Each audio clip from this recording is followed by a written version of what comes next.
સ્વાધ્યાયનો ત્રીજો દાખલો ધ્યાન આપો। નાઇટ્રોજન ન્યુક્લિયસ એટલે N714 ની બંધન ઉર્જા MeV એટલે મેગા ઇલેક્ટ્રોન વોલ્ટમાં શોધો। નાઇટ્રોજન એનું દળ એટલે કે M બરાબર 14.00307 U એ આપેલ છે। હવે નાઇટ્રોજન ન્યુક્લિયસ N714 એમાં 7 પ્રોટોન સમજી શકો N714 એટલે આ પરમાણુ ક્રમાંક એટલે પ્રોટોનની સંખ્યા થઈ અને 14 - 7 એટલે 7 એ ન્યુટ્રોનની સંખ્યા થઈ। પડી ખબર? આ રીતે આ પ્રોટોન અને ન્યુટ્રોન કહેવાય। હવે 7 પ્રોટોન એનું કુલ દળ આપણે અહીંયા કેવું હોય તો પ્રોટોનનું દળ એટલે Mp અને પ્રોટોન એની સંખ્યા એટલે કે પરમાણુ ક્રમાંક એટલે Z। પડી ખબર? એટલે આ પ્રોટોનની સંખ્યા તો કેટલી છે 7 અને પ્રોટોનનું દળ આ નિશ્ચિત છે, આગળ પણ આવી ગયું 1.007274 U।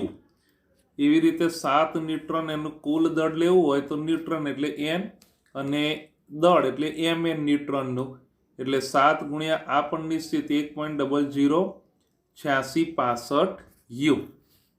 ખ્યાલ આવી ગયો? તો હવે નાઇટ્રોજનના ન્યુક્લિયસ એનું દળ તો M N714 એ આપણને કેટલું આપેલું છે તો 14.00307 U એટલું આપેલું છે।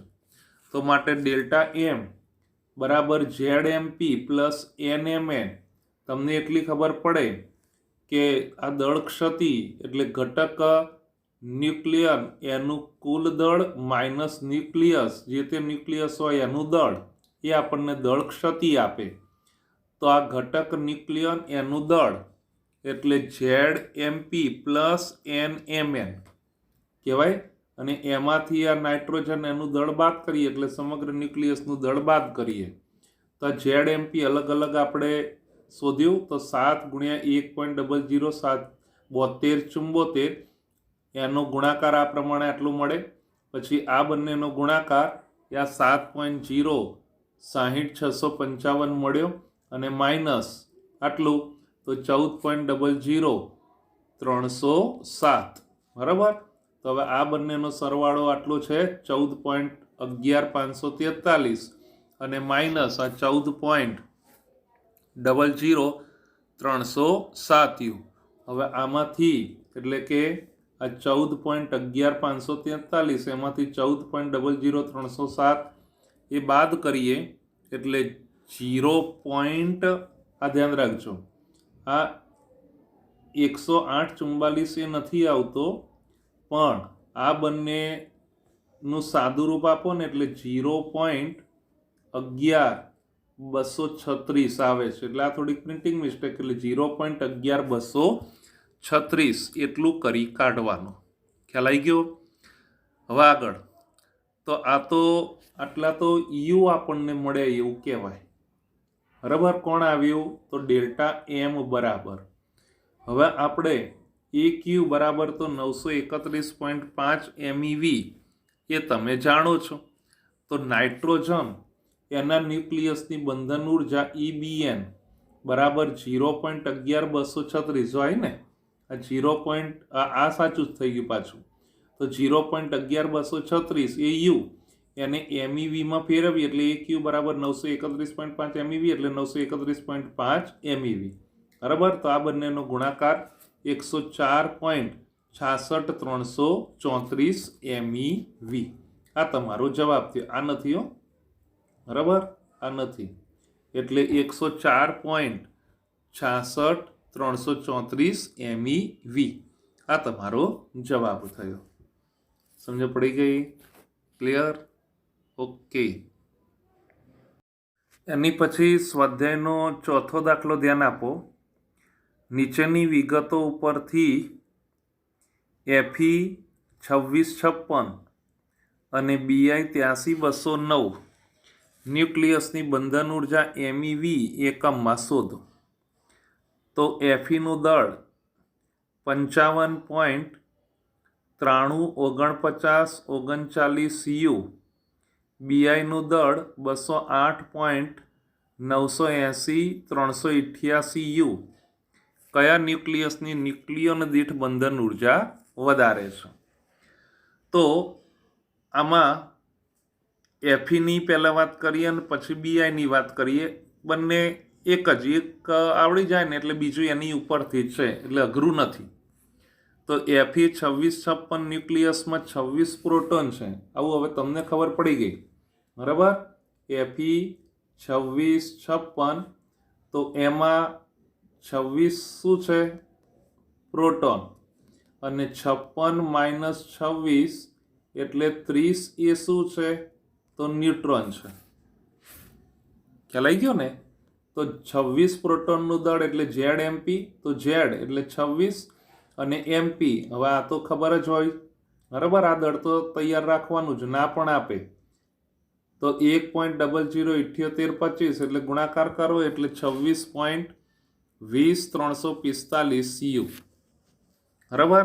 પછી 30 ન્યુટ્રોન એનું દળ, તો NMN બરાબર 30 ગુણ્યા 1.008665, આ પણ નિશ્ચિત છે.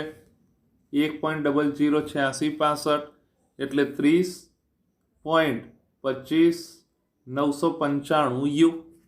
આટલું NMN આપણને મળ્યું. હવે એફઈ 2656ના ન્યુક્લિયસનું દળ M, બરાબર. એટલે એફઈનું દળ બરાબર 55.934939 યુ, એ આપણને આપેલું છે. ખ્યાલ આવી ગયો? એટલે સમગ્ર ન્યુક્લિયસ એનું દળ આ પ્રમાણે છે. તો દળ ક્ષતિ આપણે કેવી હોય? તો ડેલ્ટા એમ બરાબર Z MP plus NMN minus સમગ્ર ન્યુક્લિયસનું દળ. પડી ખબર? તો ઝેડ એમપી એ આપણે તૈયાર કર્યું અને NMN એ તૈયાર કર્યું, અને એમાંથી આ 55.934939, બરાબર.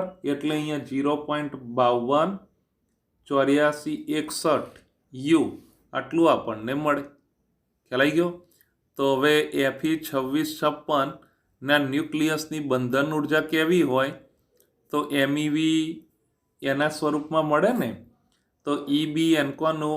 એફઈનું. તો ડેલ્ટા એમ યુ, તો ડેલ્ટા એમ એટલે તો આ તૈયાર કર્યું 0.528461 એટલા યુ, એ યુને MEVમાં ફેરવીએ એટલે 931.5 વડે ગુણવાનું થાય.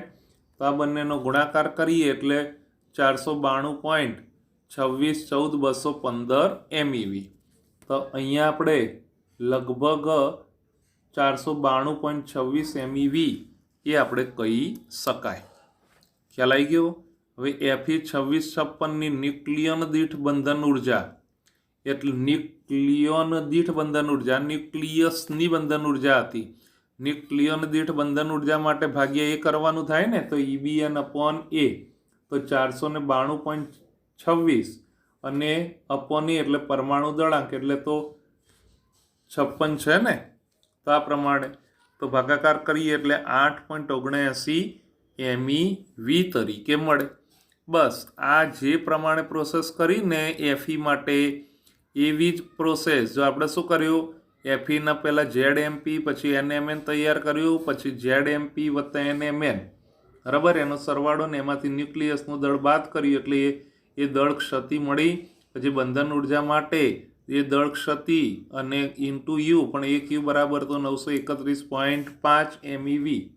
પડી ને ખબર? તો આ પ્રમાણે થાય. અને ન્યુક્લિયન દીઠ બંધન ઉર્જા એટલે ભાગ્યા એ. તો આ જ વસ્તુ બીઆઈ માટે પ્રોસેસ એની એ જ, ખાલી પરમાણુ ક્રમાંક ને પરમાણુ દળાંક નહીં બદલાય, એટલે પ્રોટોન અને ન્યુટ્રોન બદલાય. તો બીઆઈ 83209 ના ન્યુક્લિયસમાં 83 પ્રોટોન અને 126 ન્યુટ્રોન હોય છે. તો 83 પ્રોટોનનું દળ એટલે ઝેડ એમપી, બરાબર 83, અને આ તો પ્રોટોન એનું દળ, એ તો યાદ રાખવાનું જ ને હવે. અને હવે તો યાદ રહી જાય, 2-3 દાખલાઓમાં આનો ઉપયોગ કર્યો. તો 1.007825 યુ, તો ગુણાકાર કરો એટલે 83.649475 યુ, અને 126 ન્યુટ્રોનનું દળ એટલે NMN બરાબર 126 ગુણ્યા 1.008665 એટલે ગુણાકાર કરીએ એટલે 167.09179 યુ તરીકે મળે. હવે BI 83209 ન્યુક્લિયસનું દળ એ તો આપણી પાસે તૈયાર છે જ, આપેલું છે ને રકમમાં, જોઈ લો. પડી ખબર? તો હવે બસ અહીંયા આપણે શું કરવાનું થાય? તો દળ ક્ષતિ એટલે ZMP plus NMN minus MBI નું. તો આ બંને તો આપણે તૈયાર કર્યું, જોઈ લો.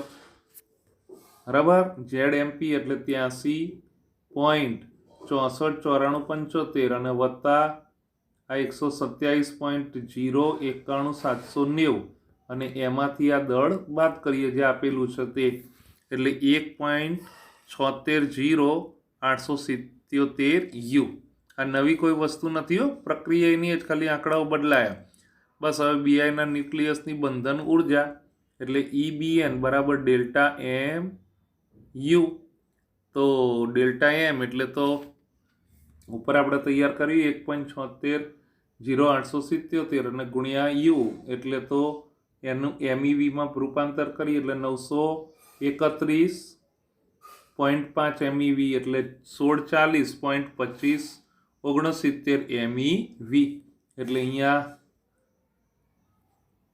લગભગ 1640.3 MEV એટલું આપણે કહી શકાય. આ કોણ આવ્યું? ન્યુક્લિયસની બંધન ઉર્જા. હવે ન્યુક્લિયન દીઠ બંધન ઉર્જા એટલે ભાગ્યા એ કરવાનું થાય. તો EBN અપોન A. તો EBN એટલે તો 1640.3 અને A એટલે 209. તો 7.848 MEV તો 7.85 MEV. પડી ખબર? તો Fe 2656ની ન્યુક્લિયન દીઠ બંધન ઉર્જા એ BI 83209 એની ન્યુક્લિયન દીઠ બંધન ઉર્જા કરતાં વધારે છે. જો આ 7.85 MEV આવ્યું કોનું? BI નું. બરાબર. અને Feનું આપણે જે તૈયાર કર્યું હતું એ કેટલું? તો 8.79 MEV એટલે કહી શકાય કે એ આપણને વધારે મળ્યું Feનું. ક્લિયર ને? તો આપણે જાણીએ છીએ કે Feની ન્યુક્લિયન દીઠ બંધન ઉર્જા એ મહત્તમ હોય છે. જો કે આલેખવાળા પ્રશ્નમાં પણ આ પ્રમાણે આપણે કમ્પ્લીટ કર્યું હતું. પડી ખબર? ક્લિયર? ઓકે.